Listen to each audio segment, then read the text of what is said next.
Hey guys, welcome to a new video. Today, I'm going to show you how to hide your Instagram followers from someone without blocking them or switching to a private account. A lot of people want more privacy on Instagram, especially when it comes to their followers list, but don't want to go fully private. Good news, there's a simple trick that works really well. So here's what to do.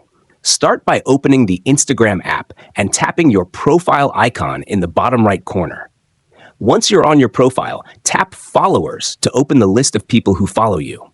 Find the person you want to hide your followers from and tap on their profile. Now here's the key step. Tap the three dots in the top right corner of their profile.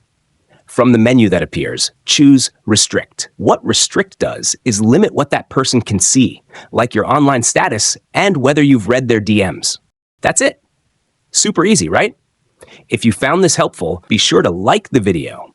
Subscribe for more Instagram tips and tricks, and leave a comment if you have any questions. Thanks for watching, and I'll see you in the next one.